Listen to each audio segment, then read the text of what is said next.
চোখের আলো নিভে গেছে অনেক আগেই।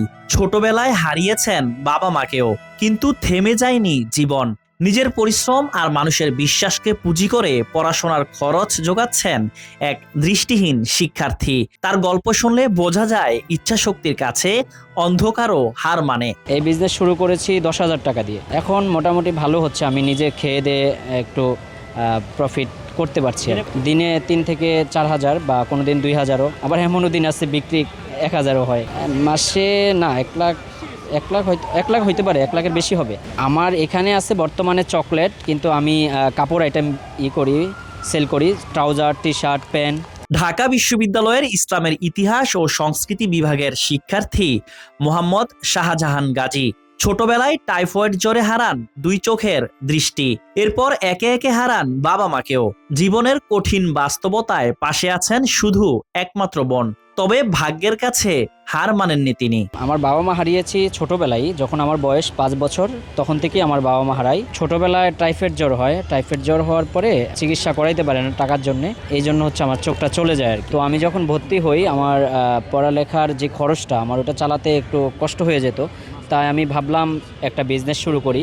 ফার্স্টে আমি হচ্ছে কাপড়ের বিজনেস দিয়ে শুরু করি। আমি ট্রাউজার, টি শার্ট, তারপর জার্সি, আরও অন্য যেই কাপড়ের আইটেমগুলো আছে সেগুলো নিয়ে শুরু করি। পড়াশোনার খরচ চালাতে মাত্র 10,000 টাকা পুঁজি নিয়ে শুরু করেন চকোলেট আর জামা কাপড়ের ব্যবসা। সততা আর বিশ্বাসের উপর দাঁড়ানো সেই ছোট উদ্যোগ আজ বড় হয়েছে।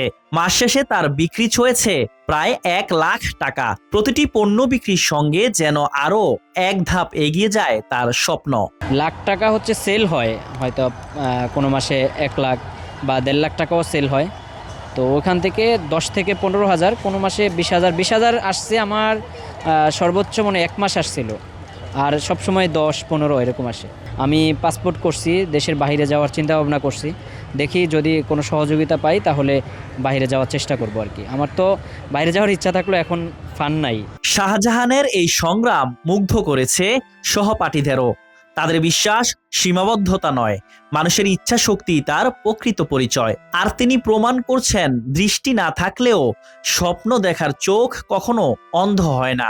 আসলে উনি যে ঢাকা ইউনিভার্সিটিতে পড়ে, এটাই একটা ইন্সপিরেশন আসলে। আর তার উপরে ওনার যেহেতু একটু প্রবলেম আছে, সো ওনার আসলে জব সেক্টরে এইভাবে নর্মাল মানুষেরই অনেক কম্পিটিটিভ। উনি আসলে যদি আরও বেটার করে তখন আসলে আরও নিজে চলতে পারবে। এটা তো আসলে একটা অসাধারণ উদ্যোগ। ভাই হচ্ছে একটা দোকান দিল, ছোট একটা ব্যবসা। সেক্ষেত্রে হচ্ছে আমরা যদি সবাই ওনাকে সাহায্য করতে পারি, লাইক হচ্ছে কোনো প্রোডাক্ট কিনতে পারি, প্লাস হচ্ছে এনকারেজ করতে পারি, তার মাধ্যমে হচ্ছে একটা সমাজে ইতিবাচক পরিবর্তন আসবে বলে আমি মনে করি। মানুষ এখন সততার দিকে নাই। এখন আপনার ওনাদের জন্য একটা কষ্টের বিষয়, কিন্তু এভাবে অন্যায় কাজ করার থেকে এভাবে যে ভালো কাজ করতেছে সে এটা আর কি অ্যাপ্রিসিয়েবল আর কি। তার জন্য তো রিস্ক। অনেকে যদি এখানে আপনার ব্যবসার যে কিনতেছে, কে কতজন ভালো টাকা দিচ্ছে, কে কতজন আপনার হচ্ছে সঠিকভাবে নিচ্ছে, সেটাও তো তার একটা, কিন্তু সে সব চিন্তা ভাবনা না করে যে সে এটা ব্যবসা করতেছে, তার জন্য এটা অনেক বড় একটা জিনিস। অন্ধকারকে সঙ্গী করেই আলোর পথে হাঁটছেন শাহজাহান গাজী। তার গল্প শুধু একজন শিক্ষার্থীর নয়, প্রতিকূলতাকে জয় করার এক অনুপ্রেরণার নাম।